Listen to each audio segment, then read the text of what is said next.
Hello, hello, hello. Welcome, welcome, welcome to another edition of Wide Out World. I'm your host, Michael Timpson. These are my co-hosts, Irving Fryer and Fred. I have my Philly hat on, Barnett. No, you Welcome, got my gentlemen. Philly hat on, hiding my face, Barnett.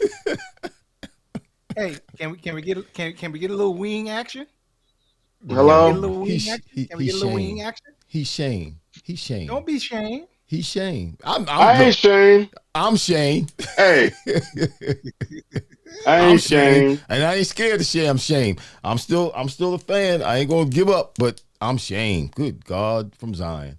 I'm Shane. Well, there's All that nothing to junk be I was ashamed talking. of. It's just- Listen, wait it's till just the Richard, wing. hey, Richard Yeah. Melton feeling good right wait, now. Yeah, wait till Thanks, Richard Melton Richard. get on here tonight.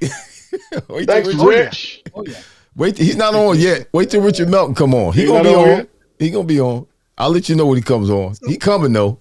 So let me ask you this. Since I know we have our selections as we go through our groups.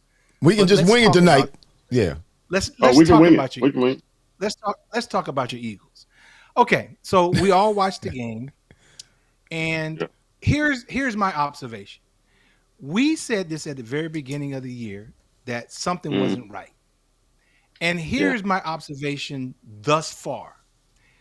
They got away with things and nobody pointed them out because they were winning and it got swept under the rug. Now it's crunch time and they're losing. These things are magnified.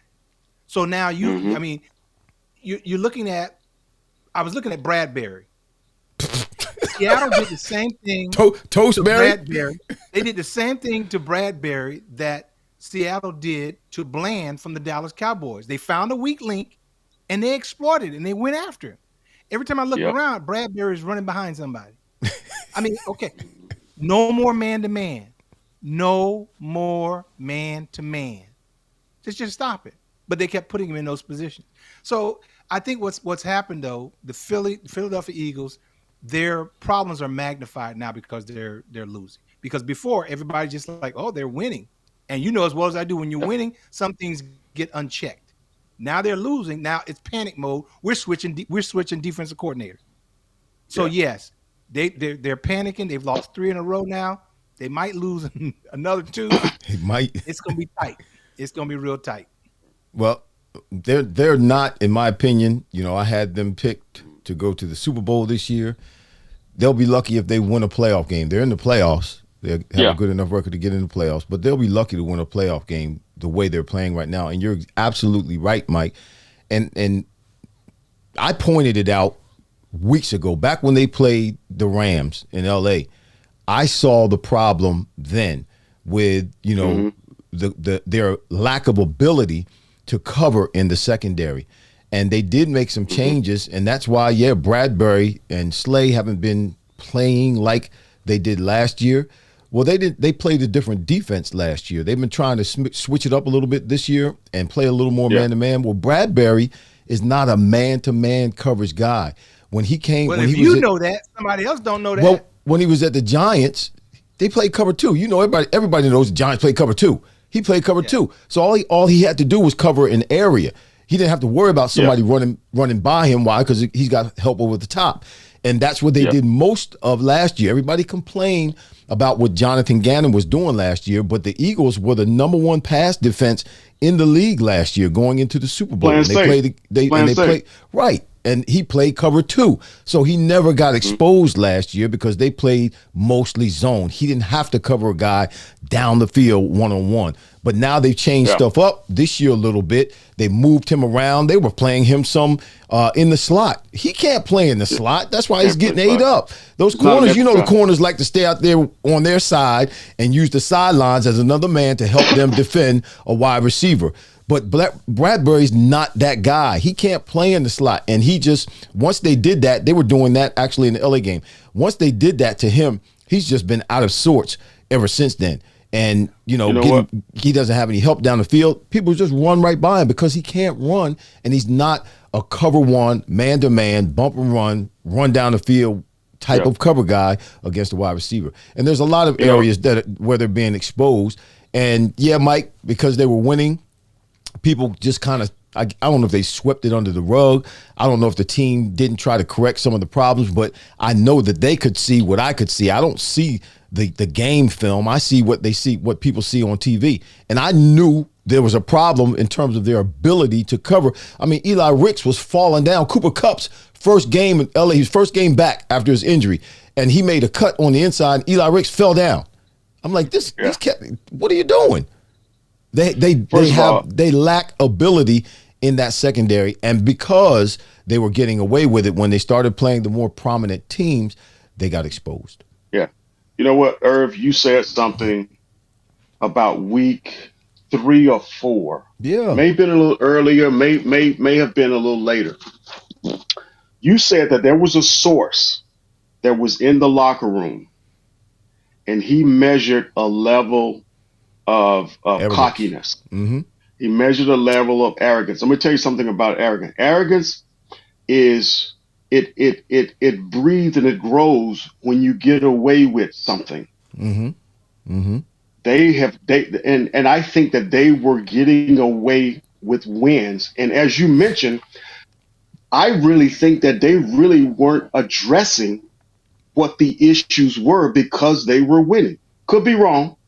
Not in the meeting room. I'm not in the meeting room. We're not in the meeting room. Right. But we do know that there are things that go on in the meeting room that people like us who just have an opinion or a perspective don't see and don't hear. Right. But it's interesting because it's like nothing seemed to have changed. They're still playing right now just like they played then, but they were just winning then. They're actually playing worse. They're actually playing worse. Good. And at the same time too, now it's crunch time. And don't get me, I'm gonna tell you, for the record, I hope that they go to the playoffs. I hope they beat everybody in the playoffs. And I hope they win. But Bradbury, they gotta go back to zone. Brother, if you see this, I'm gonna tell you something. No disrespect, but I'm a funny guy. Bradbury need to come up with his own line of jam. Call it no pun intended. Can't call it Bradbury jam because it spreads on toast. Jesus Christ. Hey, look, but dude. Listen, I might be able to make some money against Bradbury right now. Shoot. Oh, you put me out there, make me a few catches, make me some dollars. And the thing is that they noticed that right away, and they kept punching at it. They kept punching at it. Yeah. And 28 seconds left on the clock. Boom, it's done. He's sitting on the route. He's sitting on the route, and he can't. He cannot cover. He can't cover. He just can't cover. He's not a one-on-one.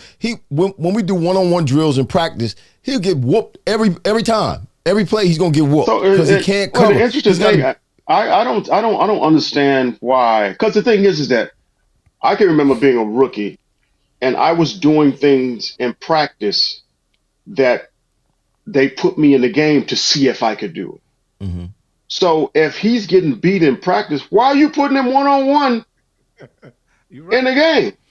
Listen, in the game in which you need to win. Yeah.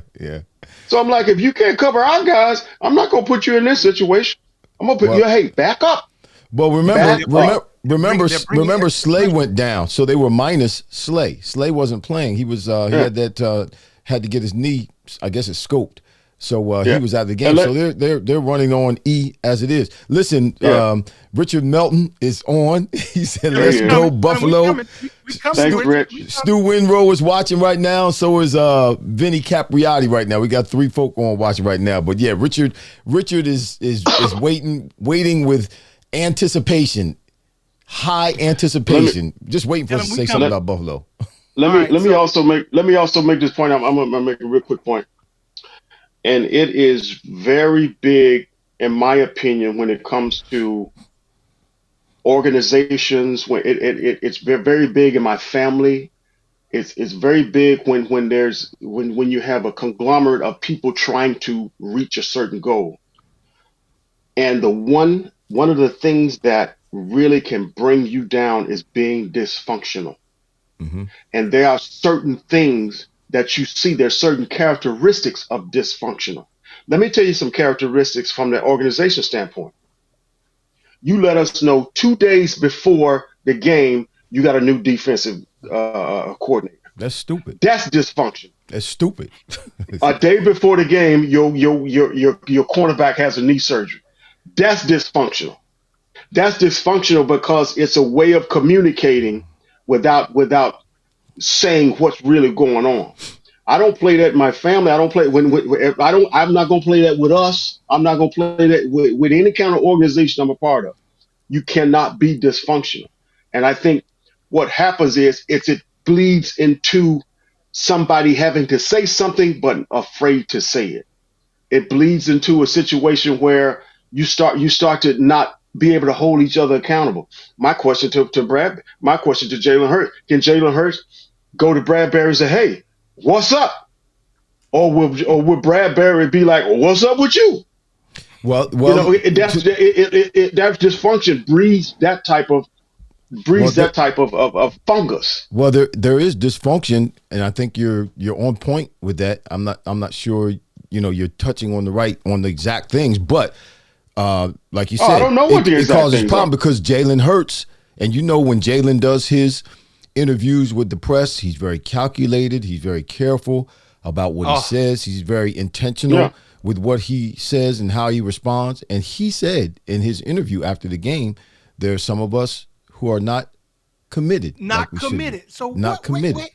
So, You know what? I'm glad you so brought yeah, that up. that in and of itself, that lets us know there's some shenanigans. There's a problem that's going on internally And with the and Eagles. unfortunately, he doesn't know he doesn't realize he should not say that. No, that's what I'm saying. That's what I'm saying. Yeah. He said it on purpose. He knew what he was saying. When you listen to Jalen Hurts and you watch him Yeah. and you study him and you observe him, he's very intentional. He's very dogmatic. He's very strategic in what he does and how he talks to the press, all of his cliches and his quotes and things like that. He knew exactly what he said, and he said it on purpose. So let me say this. But do you agree that he should have said that?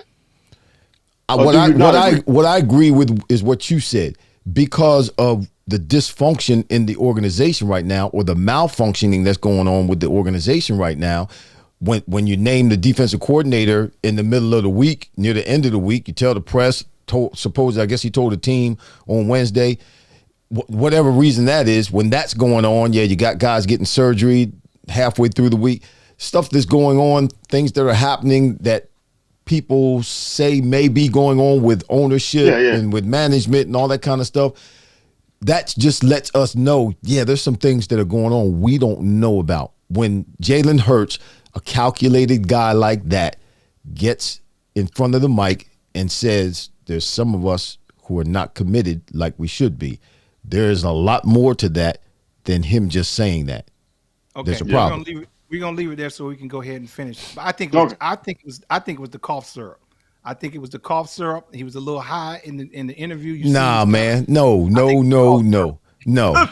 wasn't the cough syrup. It wasn't the cough syrup. All right. So team of the week. Team of the week, Fred. I'll let you start, Fred. Team of the week. Oh my goodness gracious! This team of the week is just like when you have a dog. I got 2 dogs in Bermuda, and periodically I go out, and play around with the kids. Then I come back in the house now, and I would be like, I smell, and next thing you know, I got something on my shoe, and I turn my shoe over and I wipe it off. But guess what? The smell's Still still a there. smell on that Yes, shoe. sir. Smell's still there. Hey, the Raiders are just going to be some on everybody's shoe from this point. How did the Raiders put up like 95 points? It was 63 God, points. they put up 63 points, dude. They got And skunked the week before. For the first time, let me tell you something. For the first time, I've watched. Yeah, of course, I've watched a number of football games, college, pro, and periodically there were times when the losing coach would get a little pissed off because they felt the winning coach was running up the score. Mhm. I saw that with the Raiders, bro. Oh, They were up yeah. 42-0, and they threw they did a trick. I Look, was like, what are they doing? that's when trick plays work. They like, hey, That's when trick plays work. Dude, they did a they like trick play. Next thing you know, it's 48 zip. they were making O'Donnell, up from whoever last he week. is. Making up Yeah, from last week. Yeah, I think the three of us picked the Chargers to win by 7 or at we least did. 10 or something Yeah, like that. that was a terrible pick by all of us. Oh yeah, but O'Donnell, whoever he is, he had 248 yards, 4 touchdowns. They had 124 yards rushing, and Adams had 8 catches for 101 yards and a score. But they just literally just routed, and that's that's the kind of game that you don't even want to see. You want to see a game that's a little more competitive. Right. But of course, the Chargers, right after that game, they sent their head coach, the other Hacker. way. I don't think, yeah, they I knew. you I going the thought they other was gonna way. fire him at halftime. I thought they was gonna get rid of him at halftime. As Well, bad as that how was. you get on? He just you see him after the game and the interview. He trying to fix it. Well, all successful coaches, they have games like this. No, That's no, what no. did it. That's what did him in. That's what That's did what him in. did Right him there. in. That got him Yup. fired. Trying to make excuses. You're fired. No, Go somewhere else only, and only, develop and be yeah. successful. All right, Irv, what you got? Team of the week. Well, I want to shout out to David Hunt, who is watching right now. Mario Henry, he said the offensive coordinator was taking cough syrup. Richard Melton, he's laughing at the cough syrup too. Vinny's still on. Stu Winrow still in the house. Just wanted, I hate to do this. My team of the week. See if I can fix my lips. They got you scratching. Yeah, I know. I got to see if I can fix my lips to say this. My team of the week is the Buffalo Bills. Good God, I said All it. right, Richard's in the house. Hey. My team of the week is Billy Bell is in the house too. He said, "Good evening, fellas." Right. The Buffalo Bills, the beat down that they gave the Dallas Cowboys. They beat them down. Listen, I just wrote this down. What Greg Olson said, I wrote it down so I could say it right. He said it perfectly. He said in the fourth quarter. He said this in the fourth quarter, when James Cook ran through the Cowboys for a second touchdown. He ran through. He said, in the event the Bills make the playoffs, I don't care if they're the 4th seed or the 7th seed. I don't think it matters. I don't know anybody in the AFC that feels good about coming here or having to go to the Bills or go to the Bills' house. Y'all, when the Bills were 6-6, we all covered them up with dirt, put them in the grave, covered them up with dirt. Now they're 8-6, and y'all, they look scary. They look like a party crasher right now. They're not in the playoffs yet. They're the 9 seed in the 9th slot, but they're pushing. And the Miami Dolphins better hope that they clinch the AFC East before they got to see the Buffalo Bills on Week 18. Yeah. They better hope so. So Buffalo it was just an old-fashioned beatdown, old-school football. They only threw the ball 15 times. 15 times, yeah. They had like, 74 yards, 78 yards? 266 yards rushing. 3 rushing TDs, 1 passing TD. James Cook had 25 carries, 179 yards, 1 TD rushing, and 1 TD catching. Caught a touchdown pass. Just an old-fashioned beatdown, running the ball. They just ran the ball all the way down the field. There's no better way to defeat a team, to disrespect the team, to conquer a team, and to beat them down than to run the ball down their throat. Old school freaking football. I haven't seen any of that in a long time, and hats off to the Buffalo Bills. It was good to see that because, today, in today's game, everybody's trying to throw the ball all over the place. But you guys know, just like I know, we want the ball in the air because the fastest way to get to the end zone is through the air. But we also know you got to have a running game. You have to be able to run the ball, particularly when you have to. When the game is on the line, when you're trying to keep the ball away from the other team's offense, you have to be able to run the ball to control the clock. That will never change in football. That will never change. You got to have a running game. And the Bills did it with just the running game. That was unbelievable. Beating a team that was playing at the level that the Cowboys have been playing, being on a 5-game winning streak, and just beat them down. Bills are the team of the week. My team of the week. All right. That's pretty good. I like that. My team of the week is the Tampa Bay Buccaneers. Tampa Bay Buccaneers on the road versus Green Bay. This is their third straight win. Mayfield. I know, Irv, that wasn't your pick. You said you didn't like Mayfield. Baker Mayfield. Mayfield he's playing good. Balling. Yeah. He's playing good. 381 yards. So Minshew, yeah. 4 TDs, 22 of 28. He had 158 passer rating, which is a record. Right, that's high. But yeah. We thought this guy was done. He was just mop up duty. But his coach is pleased with him. His team is pleased with him. He's making every play. Here's what the Packers coach said, which made me even lean more towards the Buccaneers being my team of the week. He said the Packers beat us in every phase of the game. This is the Packers coach. He said they beat them in every phase of the game. So, the Buccaneers, beat the Packers in every phase. That's a no-brainer for me. So that's my team of the week. The Buccaneers right now they're leading the NFC South, which is it's not a very good division. They're at 7-7, and somebody can get in with a 500 record, and they're right on the top of New Orleans. So team of the week, Buccaneers. And Gardner Minshew too is playing both of those guys. Gardner Minshew and Baker Mayfield. I read something this week where some of the so-called experts were saying that they will be a starting quarterback on somebody's team next year. Each one of them. I don't know about that. But they're both playing. Both of them, in my opinion, both of them are the same. They're both the same.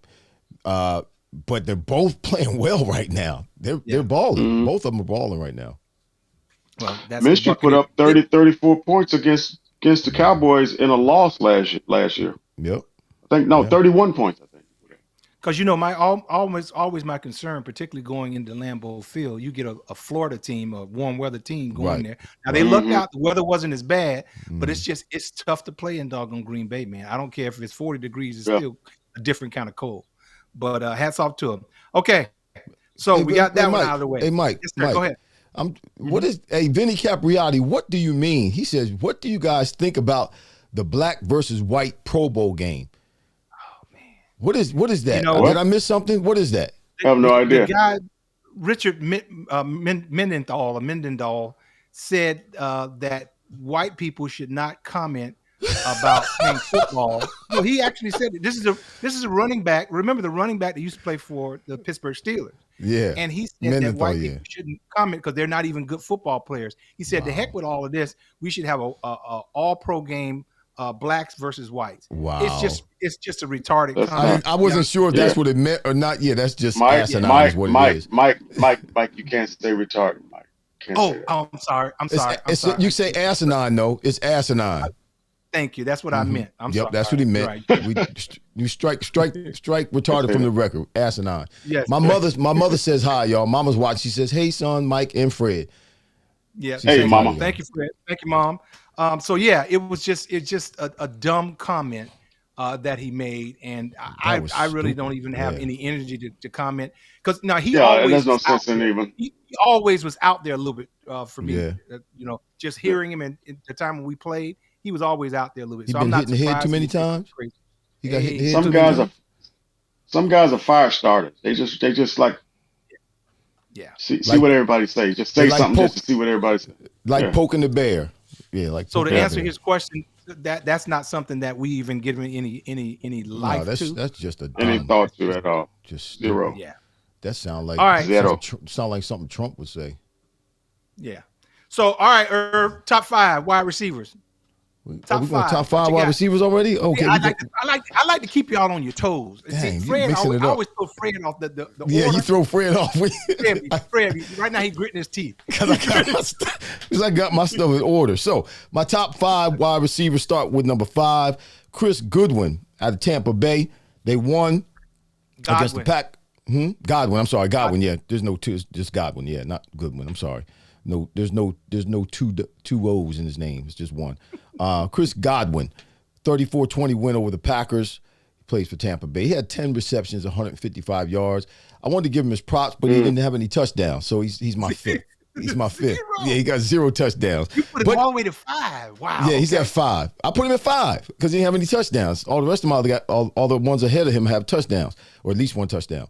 But he did have a 15.5 yard average. And I really, guys that have an average above, 14, when it's 15 yards or above in a game or for the year, I really respect that in today's game because they don't throw a lot of passes like we used to throw 17 yards, 20 yards down the field, whether it was a post or a corner or a comeback. They don't do a lot of that now. So I really respect that, and I look for a high average, and it's impressive to me in today's game. Number 4, Amon-Ra St. Brown. I'm sorry. Amon-Ra St. Brown from the Lions. They won against Denver, beat Denver 42-17, beat down. 7 receptions, 112 yards. He had 1 TD, and he had a 16-yard average. That's good, 16-yard average. Then Joshua Palmer's my number 3, played for the Chargers. They lost 63-21, but he was fighting against the Raiders. He was fighting. These were probably, garbage catches towards the latter part of the game. But 4 catches, 113 yards, 1 TD. He had a 28.3-yard average. And he had a 78-yard bomb, 79-yard bomb. That's impressive. Anytime you catch a ball like that, almost 80 yards, that's impressive. Terry McLaurin is my number 2 out of Washington, 6 receptions, 141, 1 TD. He had a 23.5 yard average. 28-20, they lost to the Rams, though. Washington lost to the Rams. And my number 1 is Jalen Waddle for this week, particularly because the cheetah was out. Cheetah was down, yeah. So it was resting on it. Did you see the coach where he was predicting a 1-play drive? I saw something on the internet. I guess it was on Instagram. He's walking up down the sidelines. The coach, Miami coach, yeah. He's walking and I love him. They got because listen, right before Waddle caught the touchdown, it was a 60-some yard touchdown. He's walking up down the sideline. They have him mic. He's like, I feel a 1-play drive going on. I feel a 1-play drive. Then he walks up to Tyreek Hill and says, I feel a 1-play drive. They're gonna get.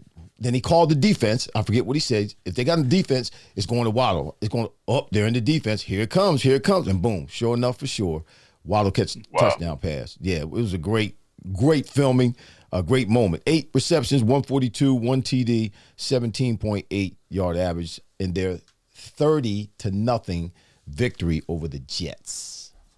He's my number 1. Waddle's my number 1. All right. Jets. Well, I'm going to go with my list, and then I'll save Fred to mop it all up. Okay, number 5, Cooper Kupp, 8 receptions. Cooper Kupp in the house, got 8 receptions for 111 yards and 1 TD. Amon-Ra St. Brown, he's number 4.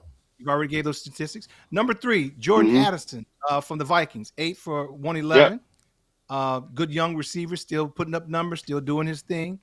Number 2, Chris Godwin, 10 receptions, like you said, 155. Now, no touchdowns. That's why he's number 2. Why he's number 2. Now, I had to give him prop. Because he had 10 receptions. That's why I put him down at 2. Yeah, but Mike, if you catch 10 balls, you're gonna get a touchdown in there somewhere. Come on, man. We already had this talk. Ask Mario Henry, who's watching right now. He should have been last on your list, Mike. If I get 10 catches, bro, I'm scoring at least one time. I agree with you. However, 10 receptions, I had to give him number 2 because the rest of them like 6 and 7. So anyway, number 1 is Jalen Waddle, 8 receptions, $142 for the winning Dolphins.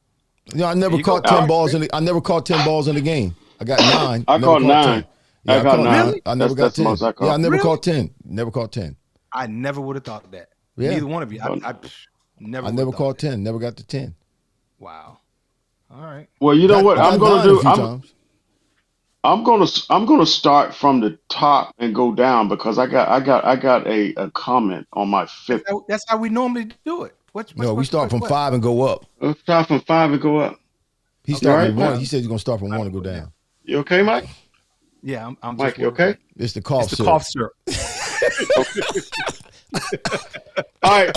I got Jalen Waddle at 1. We already got all the statistics. Jalen Waddle at 1. Okay. Addison at 2. Right. Big win. Well, loss over at Cincinnati. Godwin We got all of his statistics. Cooper Cup at number 4 went over Washington. Uh, he seemed like he's just kind of coming back into form, and maybe I'm not sure if it's too late or not, but he's getting on a roll. Cooper Cup Number baller, man. five, number 5, I got Amon St. Brown. Okay. 7 receptions, 112 yards, a touchdown in the win over Denver. Okay. All right, Yeah. here's what. Now here, let me say this. And I say this, and I'm in my feelings right now. He's I am emotional. really pissed off on how I'm not going to even call his name on how the head coach from Denver was talking publicly to Russell Wilson. I'm really ticked off at that. Okay. I think that there's a responsibility on us as players. And we talked about Brown on how he got kind of emotional on the sideline. Mm-hmm. Mm-hmm. And he got emotional with his quarterback. So he got emotional with his peer. So when you have a hierarchy, an authority getting emotional with somebody who's under them, and the media sees that, and what I think what it does for me is that it puts Russell in a position to where number one he can't argue back. It's so inevitably it's really unfair. He can And argue I'm not back. saying that. Russell I Wilson wait, won't wait, argue what the back. thing? What? He won't. No, Right. no, no, no, Right. no, no. Out of respect, he won't do it. If Russell was justified in arguing back, how would that look as a player talking back to his coach? No, I'm saying because of that, Russell won't argue back with him because Russell is not that kind of Yeah, guy to do that. He respects. But he should. But he no, no, no, should. no, no, no, no. What? That's not my point. Is this is that we understand? I understand who he is. I understand who Russell is. But the thing is that as a player, it behooves you not to argue back. You can't argue back because in the mind's eye of all the fans, in my opinion, the fan sees the coach as knowing what he's talking about and knowing and being right about what he's doing. And I just I digress, but at the same time too, I've always said this. The meetings, the business meetings should be in the boardroom, no matter I how agree. drastic they are. Well, No So, matter how so drastic here, they are. can I Go say this? ahead. Can I say this about Sean Payton? You shouldn't be surprised that Sean Payton disrespects players, whether it's Russell Wilson or anybody else. Because remember, Sean Payton doesn't care about players. Because Sean Payton, if you remember, Sean Payton was suspended for a year for putting bounties out on players. True. He doesn't care about players. So it doesn't surprise me that he talks to Russell Wilson any old kind of way because he doesn't care about players. And he's proven That's the that point. before. That's the point. so that's a great point. So here's the point that I want to make. I believe he needs to check him. Okay, you can't because he's going to continue doing that until Russell course. checks him. Now Yep. I know what Well, you're Russ, saying. That's not his demeanor. That's not how he is. Well, But he Russell will needs to check change. him. He'll check. Russell will check him in private. He ain't gonna do it No, out no, in the no, no, field. no, no, no, no, no, no, no, no, no, yeah. no. He keeps doing that in public. He needs to get checked in public. You can't tell No, me. see, That, but hold on, hold on, hold on, that's hold a on, no no, hold on, Mike. hold on. Yeah. You can't Okay. tell me that it's not something that players do. I tell you what. Remember Tom Brady cursing out his coach on the sideline? It does happen. Remember that? Okay, so it does happen. Number two, hold on, Fred. Number two, somebody made the point. He never did that to Drew Brees. He never did that to Drew Brees. So as long as Russell keeps letting him do that, he's going to continue to do that. So I think he does need to check him in public the same way and dress him down because I guarantee there's other people that feel the same way and will applaud him for doing it. I agree. He does need to be checked because, in my opinion, based on what I know about Sean Payton, I played Yeah. on a team where he was there, as an assistant coach. I've had conversations with him when I started doing TV. I called him when my son was being drafted and talked to him a little bit, and Sean don't care about players. Sean Payton don't care about players. He doesn't. Sean Payton care about Sean Payton. My biggest question is that if Russell Wilson has enough, I guess, fanfare to where if he does check him, that the fan base, that the media base would say, hey,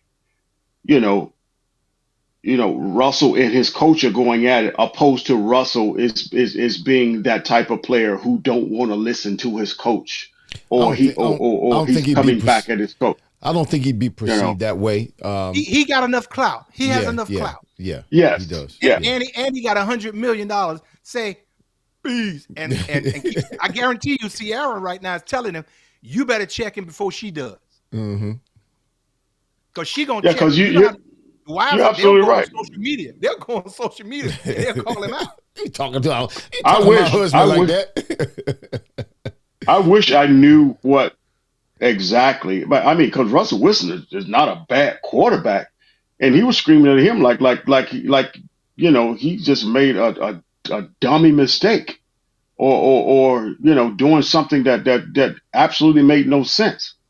And they've been on the roll for the past few weeks, and with them being on the roll, and will you be somewhat optimistic that okay, we're getting handled right now, and we made a mistake here or there, but to just he went on a rant. He was like a 2 or 3 minute rant. He kept coming back. Yeah. He would scream at him and then walk off and then come back. And I'm like, whoa.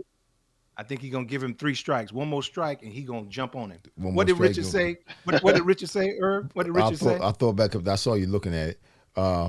Richard said, "Listen, owners and players make this particular coach feel he can behave in that manner." Parentheses, he's given too much praise on his accolades in the NFL, in which Sean Payton translates to power. He didn't do that in New Orleans. Sean Payton don't care. I'm going to say it again. Sean Payton don't care about players. But he never did this in New Orleans. He never did. You don't remember anything in New Orleans happening like this. Nothing. He was putting bounties out on players. So it did happen. We talk about his own. We talk about his own team. It doesn't matter. Dressing down his players. It's a fraternity of players in the NFL. It could be doesn't matter if it's a guy on my team or the other team. He's disrespecting players. He doesn't care about players. Well, you know what? I'm gonna say this and I'm gonna leave it alone. If Drew Brees would have did what Russell Wilson did, he would not have done that. I'm gonna leave it alone. I wish Sean would have jumped in my face when I was playing. He wouldn't have did it. He wouldn't have did it no more. See? All 3 of us would have said something. Leave it alone. We wouldn't have Look, man, I would have walked off. Listen to me. I'd have been like, you talk to me in the meeting room. And you might be asking, is it Christian like to clap back when somebody mouths off at you? Yeah. Look, Jesus clapped back. You broods and vipers. Look, Jesus, he clapped back when folk was acting up. Jesus didn't mess around. He clapped back. It was in a loving way, in a loving manner, but he set boundaries when Jesus responded. When he responded, not necessarily harshly, but he set boundaries and let it be known. You can't just treat me any old kind of way. You can't talk to me any old kind of way. He went into the temple and they was in there selling stuff and he turned the tables over. Doves and stuff, turn it all over. Y'all can't be doing this. My Father's house is a house of prayer. Amen. There you go. So it's okay to clap back, Doc. So we'll put a pin right there for a moment. All right, biggest surprise. Let me start off with the biggest surprise. So the biggest surprise is your Cowboys, Irv. Yeah. Irv, the Cowboys. My Cowboys. I know it's not your Cowboys. Dallas sucks. Let me make this clear for everybody. James Hicks, who's watching right now, James Hicks said, try Jesus, not me, because I throw hands. Peter throws hands too. Mama said, check him. Yay. She said, check him. Check him. Let me just make this clear to everybody. Dallas sucks. Okay, go ahead, Mike. We know you don't like it. So, biggest surprise is the Cowboys. Here's the thing that was surprising to me. We all sat down with our popcorn and wanted a good game. and they ran through them like they were sleep. Like This is poop the through a goose. Dallas, the sixth ranked defense. They had the sixth ranked offense, and I mean, the guy James Cook. Mm-hmm. Obviously, we've Yeah. already talked 179 yards, Yep. and you're getting ready to make a Yeah. playoff push, and you let a back run to 179 yards. And here's the thing that I like about it: they're using him a lot to me, like McCaffrey in San Francisco. I mean, they're throwing Mm-hmm. this guy the ball. I mean, you see Mm-hmm. the touchdown Yeah. pass that he He had caught. a touchdown I pass. mean, Yeah. I saw that, and I'm like, he caught it and almost pushed it down. And as receivers, we're taught to open our hands this Right. way. Yeah. Yeah. Open. He caught it. He Thumbs caught it out. But he pushing Yeah. it down. Yeah. He yeah. caught thumbs And in. Yeah. I'm like, man, this guy got some skills. Mm-hmm. And so they played, and the Cowboys. Here's the thing that was surprising to me about the Cowboys, and no one's taking this into account. And I love him because he's a Penn State guy. Micah Parsons, Penn State. no show. I'm gonna give you an interesting stat. Number Mm. one, at the Bills, how many tackles? 2. Mm. When they played at home against the Eagles, he had 9 tackles in a loss. At the 49ers, 4 tackles and a loss. They're at home against Seattle, which they should have lost. Guess how many tackles he had? 2. He's not showing up, guys, against the He's run. not showing up. And they're not running away from him the whole time. Some of the times they Mm-hmm. are, but all the time No, they're not running. that's the way you minimize him. That's the way you neutralize him. You run at him. Teams have figured that out. You can neutralize Micah in the run game by running he's a at big him. rusher. You run right at him. I'm going to give you the 4, but I want to finish this point. Here's the thing that I want to see out of him. The bigger the game, I want to see him take over the game. He's not doing that. For whatever reason, he's not taking over the game. Because I think back, they compare him to Lawrence Taylor. Lawrence Taylor, he didn't care who. He disrupted the game. In the run game and the pass game. And the run and the pass game. Micah Parsons will disrupt the game when the team is passing the ball often. Yes.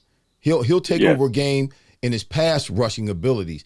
His ability to stop the run is he's average at best in stopping the run. That's why teams run at him. Teams have figured out he can't get 2 tackles. Teams, but that's the way it's always been. Teams have run. Last year the Eagles neutralized Micah Parsons, I believe it was the first game, by not even blocking him.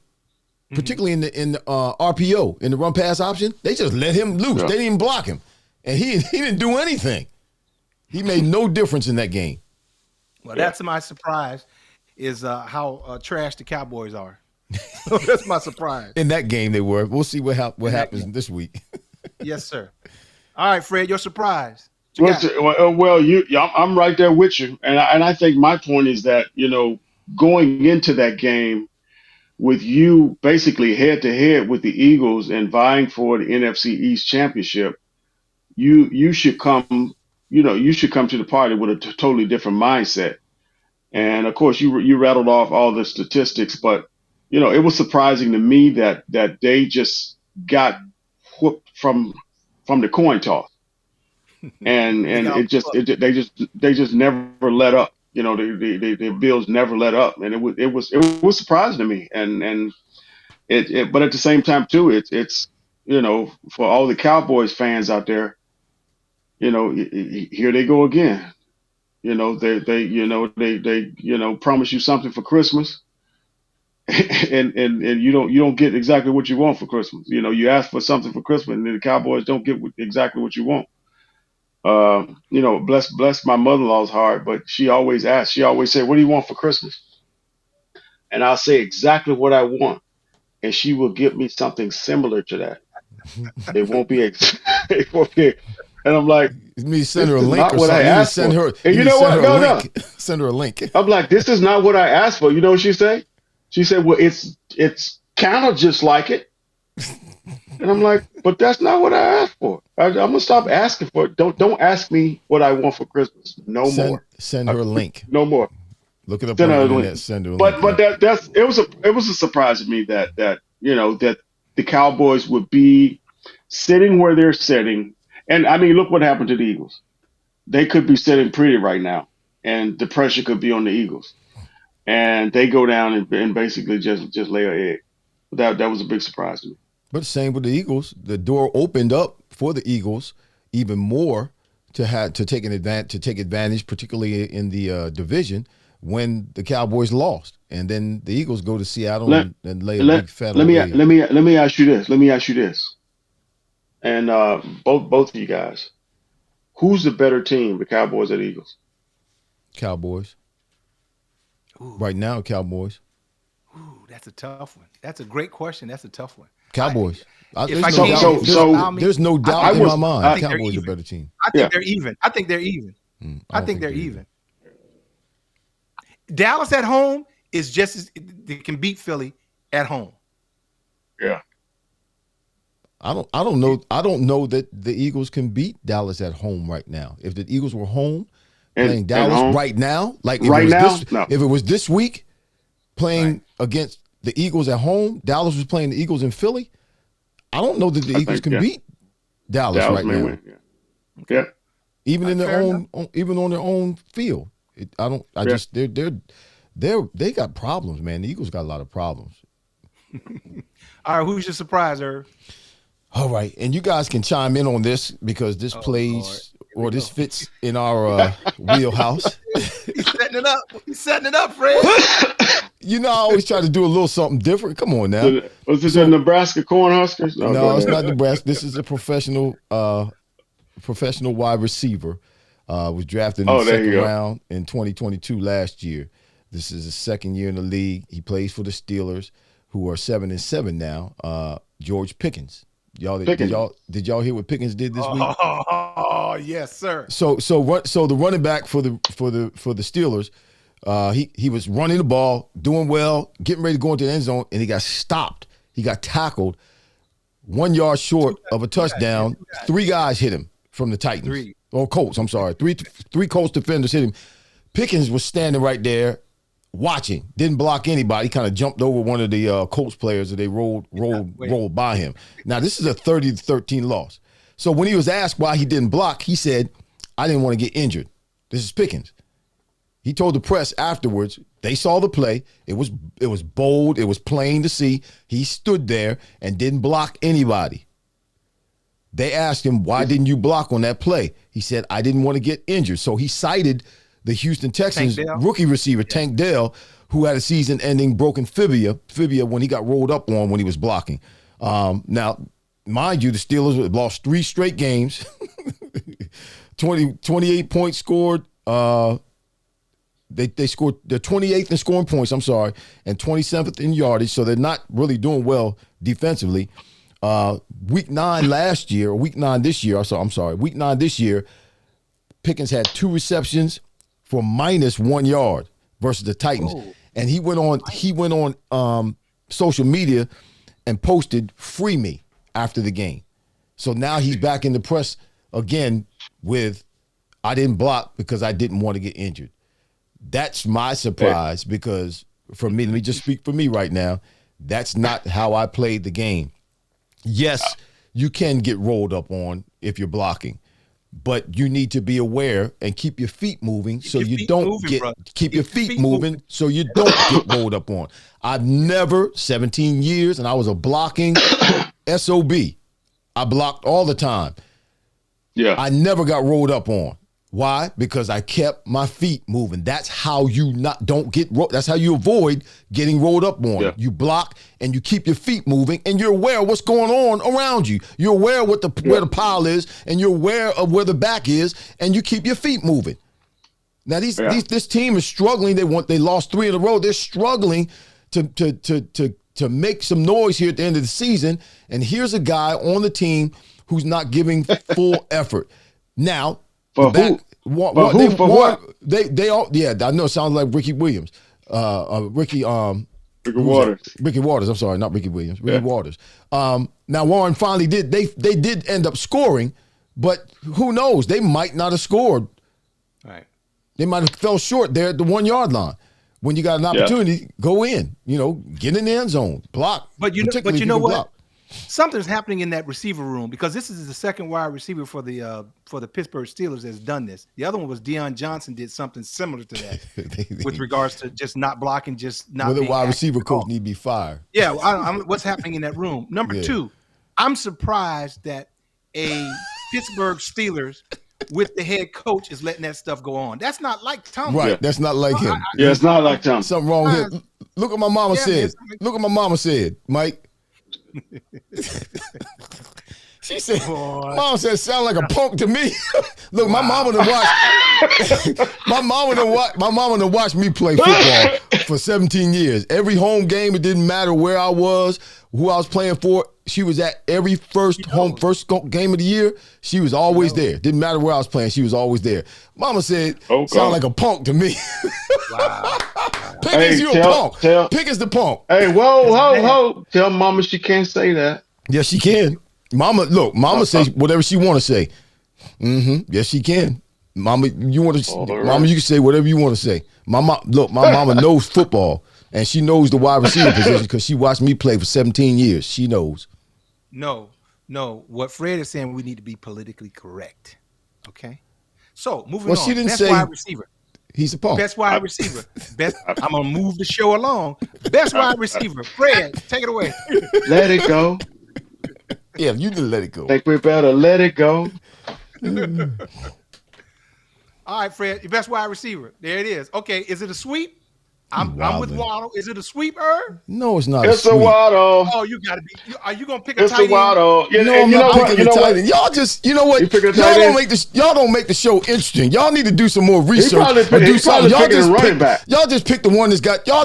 You don't try to find any character or story in what it is you're trying to present to the people. These people don't watch us. They don't come. Listen, they don't come on and watch us and support us just to hear some bland, normal, regular stuff. They want to hear some intricate, some stuff where we've been studying, some stuff where we look and we get some insight, not just numbers. Okay. All right, here it is. Here we're gonna give you some insight on Waddle. Waddle stepped up to the plate. Do I feel like a Sean Payton going on right now? Hey, I'm not Russell Wilson. I would log right the hell off. I'm not Russell Wilson. I'll log right off. Hey, you gonna log off? I quit. I'll take my ball and go home. I quit. So when you look at the best wide receiver, he stepped up. He stepped in for the Cheetah. Cheetah was out. He did what he was supposed to do. Yeah. I already said that. Okay. Ike Reese is in the house. Ike Reese is watching right now. Ike? What's going on, Ike? What's going on? D. Ike Reese, WIP. Yeah, he must just D. Ike Reese. Hey, Ike, they're going to make you the lead on that show now. Johnny Marks is better. Yeah, Johnny Marks is gone. They better. So you got to be the Ike, man. You are the man, bro. The host on the show. Hey, we need to do a petition right now. Yeah, Ike, send something out there right now. Send something out in a text message, and we'll all sign it and send it back to you. Blast it. Hey, I don't know who Ike is. Well, we know who Ike is. We know who Ike is. Ike Reese was a linebacker, or is a linebacker. Was a linebacker with the Eagles. Played when I was there. Fred, I guess you know he's a sports personality, radio personality now.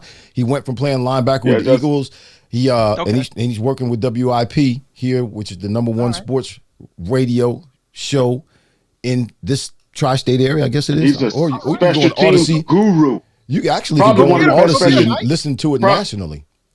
One of the best special teams the Eagles had in franchise history. Yep, he's been doing it now for 6 years with WIP. Great show. All right, Irv. So his co-host quit today. That was his last day. Johnny Marks. He quit. Johnny Marks quit today. Today was his last day. Yeah. He quit today. Today was his last day. You know why? Because Ike Reese. Because Ike's rising to the top. Let me out of here. Yeah. Let me out of here. I can't handle this heat. So my wide receiver of the week is not what you guys say, Waddle. My wide receiver of the week only caught 5 balls for 78 yards. Oh. But he was involved in the comeback. Just wait, okay? He was involved in it. This has to do with character. This has to do with hanging in there and stick with itness. This is Did you read his diary? Jeez. Go ahead. DK Metcalf is my receiver of the week. Now, listen He to me. had 2 drops. Listen to me. Oh He had 2 drops. Will you listen Go to ahead. All right. me? In the game against the Eagles, he had not caught any balls, okay, or had caught 1 ball. But and he wasn't complaining. He didn't have any drops in the game. He didn't have any drops. Yes, he did. What dropped? I didn't see a drop. When? He had an out route. The ball hit him right in the hand. He dropped it. I didn't see that. He dropped it. Anyway, Go ahead. Okay. It was getting late in the game. He's not even a factor in the game. And the announcers actually kind of mentioned it, saying that, you know what, he's being cool. He's not complaining. You don't see in his demeanor like some people we know. And then when the heat was on, when it counted the most, man, he made some spectacular catches. He made that one catch on the slant where he caught the ball, ripped it out of Bradbury's hands and caught it on his leg. No, Bradbury caught it and he just took it. He pulled it away and took it away from him. Then he ran another route, and I've never seen Metcalf do this before. This is what made him my receiver of the week. They showed him one-on-one after a play where he got around Bradbury and stacked him. You don't see the wide receivers do that these days anymore. He stacked him, gave him a move, a wiggle at the top of the route, and made an inside break. A dig route. And a dig route. And Bradbury went flying to the outside. He went flying to the outside. He killed him. I'm like, oh, that was nice. And I didn't know Metcalf had that in him. I didn't know that he could run the route tree like that. And then, of course, it was an excellent route. It was an excellent route. And then, obviously, the big catch in the last drive where he went up between the two DBs, Bradbury and Sidney Brown, and caught the ball, got down. Sidney Brown closed his eyes. He could have. First of all, all they had to do is play the ball. First of all, it's different now than it was back in the day, because safeties back in the day, they never would have went for the ball. They would have knocked the living snot out of Metcalf, and he never would have caught the ball. Okay. They would have hit him. Forget the ball. He up like this. I'm tearing them ribs up. So his second option was to catch the ball if he had his eyes open. Who's that? Sidney Brown? Well, Sidney Brown's a guy that needs to slow down and get under control. He plays out of control. He ran and lost contain one time, and it was crazy. Walker just 32-yard touchdown because Sidney Brown ran up and lost contain, and he just ran around him.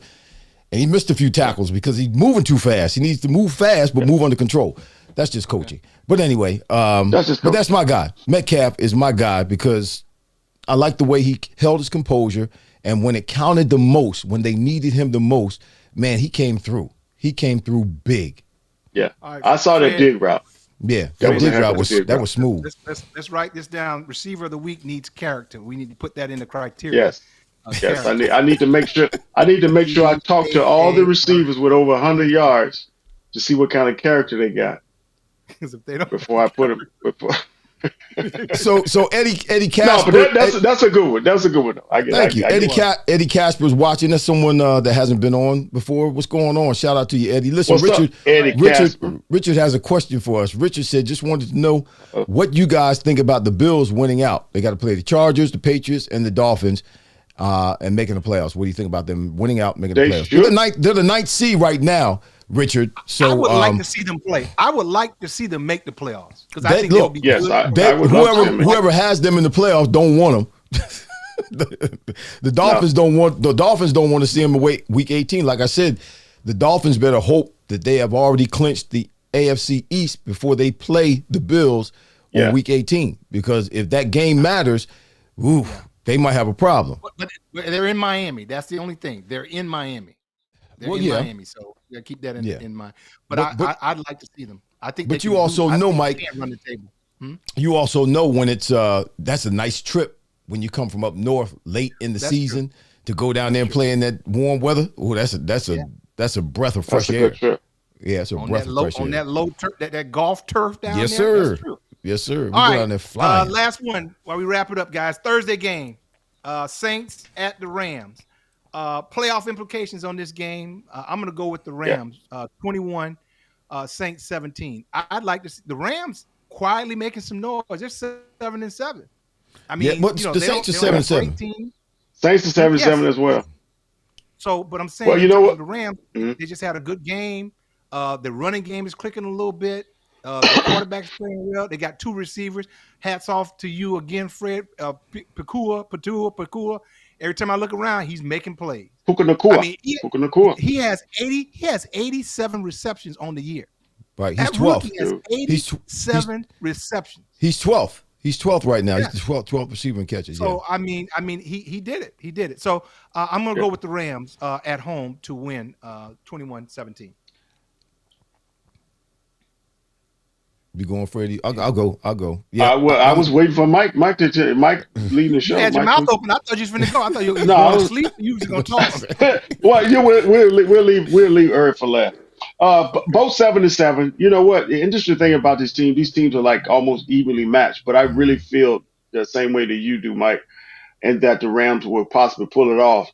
Defensively, total defense for both teams, the Rams are 18th, giving up 22 points. The Saints are 11th, giving up 19 points. Offensively, the Rams are scoring. We're talking about total offense. The Rams are scoring 23 points, and the Saints are 14th. Actually, the Rams are 8th, scoring 23 points, and the Saints are 14th, scoring 22 points. Mm-hmm. So it's really evenly matched, but they are at the Rams. Am I correct in Yes. saying that? Yes. So I would give the Rams an edge. And as you said, it was playoff implication. I really think the Rams should do what they need to do to pull this one off. Okay. I would say them by 7. But they're at the Rams, and they're both 7-7. Yeah. The Saints have a little bit of wiggle room based on the records in their conference or in their division, Mm-hmm. but the Rams don't have. They have no wiggle room. They got to win this game. The last 4 games they've scored 28 more than 28 plus points, and they're 9th in scoring.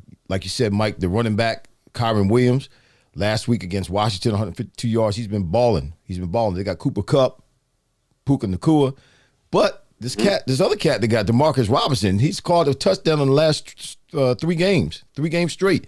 That's another receiver. So they got another guy who's rising to the top in the latter part of the season. Held their points to under 21 points. Held their opponents to under 21 points last 5 out of 6 games. They're kind of in the middle of the pack offensively and defensively. Yeah. So Yeah. Lattimore's going to be back for the Saints defense, but I don't know. For some reason, I think the Rams have the edge because they're at home and because there's a little more sense of urgency for them, and they're kind of rising. They're ascending right now. To me, it feels like the Saints have risen, but they're kind of leveled off. The Rams are still on the ascension. So I give the advantage to the Rams, and I'll give them a 7-point win, 21-14. Okay. All right. Well, Rams. hopefully we'll do better than We did. look, we were all better wrong last- last Oh my week. God, we were horrible. Yeah. We they think we don't know nothing. It's like, whoa, Yeah, we man. were all wrong last week. We know nothing. Well, fellas, that's a 63 wrap. And points. before we take That's a off, wrap. we're gonna That's say a wrap. Merry Christmas and happy holidays to everybody because we won't see them. Christmas is Monday. Happy holidays. Mm-hmm. What Wish you doing? everybody out there. What y'all doing for the holidays? What you doing for Christmas? Nothing. And enjoying it. I'll be here. I'll be here for Christmas. We go to we're in Italy. We're in Italy the day after Christmas till the 4th. Man, I ain't going So nowhere. we travel. Everything's we travel. crazy right we now travel. out of the country. I ain't going out of the country. Be careful, crazy. Fred. Oh, ain't going on. Well, Man, come on. We just got back from Brazil a few months ago. Y'all quit spooking yourself. My wife and I are going to the game for Christmas, so we'll be watching the game. Oh, we should be there. I think we're there. You'll be at the game? Yeah, I think so. Mike, you come to the game? Didn't you just say you're going to Italy, man? The day after Christmas, bro. Okay, why are you gonna be in Philly? What you say we're here? You're in Philly right now? Yeah, He's in Bermuda. Okay. Oh. All right. I'm in Philly right now. He's a worldwide traveler, Renaissance man. Yeah. Shout out to Richard Melton. Shout out to Eddie Casper. Shout out to Ike Reese. My mama. Shout out to your mama. Shout out to James Hicks. What's up, bro? Shout out to Vinny Capriati, Billy Bell, Mario Henry. Who else is watching? Stuart Winrow. Shout out to you, bro. All of them. Yep. Happy holidays to y'all. Merry Christmas. And all that good stuff. Happy holidays. All right. Hey man, y'all enjoy the game. Send me a picture at the game. I'm gonna send you a picture. All right, until next time, ladies and gentlemen. Be good. Peace, love, and Whiteout's World is out. We out. Oh, I gotta hit the thing. Outro. Thing? Whiteout's World. Hit the sign, Fred. There it is. Whiteout's World. There it is. Whiteout's World. We out of here.